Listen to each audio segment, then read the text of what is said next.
Hello, I am Nathan from Team 23435, the Gyrobotic Droids. Today I will be showing you guys how to implement a simple heading lock in code for your robot in Java. What auto-turning basically does is makes your robot turn to point at a specific heading. This can be useful when you want to shoot artifacts into a goal and not have to manually turn your robot to point in the correct direction. It will turn automatically for you. Here are a few prerequisites. First, you must use a field-oriented drive system that has already been implemented in your code. Today I'm using one from Game Manual 0, which you can see here. Make sure you have a variable for your rotational movement. Mine is called Rx, and it stores the gamepad input for rotation. Secondly, use a regular op mode. You can use linear op mode too, but the way it is structured makes it hard to implement certain functionality. Third, you must choose a coordinate system. I am using one that runs from 0 to 360 degrees, but you can also use one that goes from negative 180 to 180 degrees too. It doesn't change anything in the code, it's just good to know which one you're going to use beforehand so you don't get your angles messed up. You can use radians too, but I find degrees to be more comprehensible. Make sure to identify what unit you are getting your robot's heading in and store it in a variable.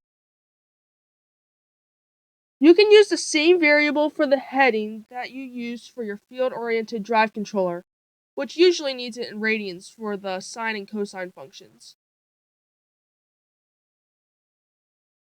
The built-in IMU in the control hub will return a heading in radians, as well as the Go Build a Pinpoint computer, which I am using. Let's create some variables. You will first need a double to store your heading set point, which you can see here. Next, create a boolean in your loop function. Call it runAutoTurn. This switches the turning control between autonomous and manual. Finally, create an if statement with the condition being the runAutoTurn variable, and inside, create a double called error. This is going to store your heading setPoint variable, which you just created, minus your bot heading variable, which was the heading of your robot. Make sure to convert your bot heading into degrees if it is in radians to match your coordinate system. Okay, next you're going to make sure that your error value is between 180 and negative 180 degrees, and you're going to do that here by checking to see if it's over 180 and then subtracting 360 or vice versa. If it's under 180, adding 360.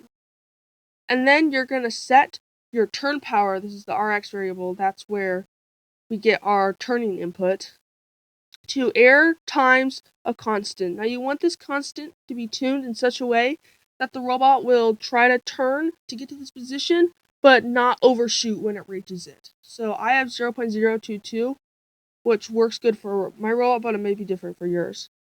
And then you're just going to clamp your turning power Rx variable. That's maybe different for you. Between negative 0.4 and positive 0.4. You can do higher, like negative 1 and positive 1, but I just found you can't have your motors run above 1 or negative 1 power. And I just found that running at these slower speeds increases accuracy. Okay, so next we're going to handle some of the gamepad input. And what this pretty much amounts to is you're just setting your heading setPoint variable to various degree values. Make sure this pertains to your coordinate system that you chose earlier.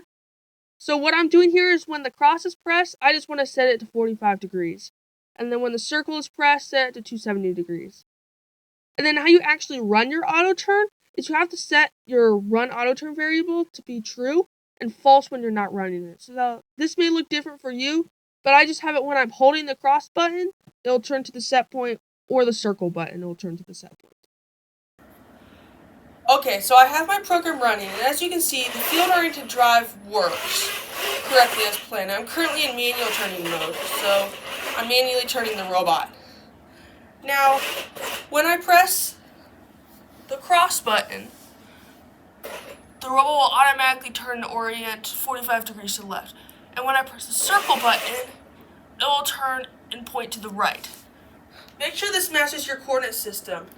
And as you can see, as I keep holding the button, the robot will refuse to leave that heading position, which is what we want.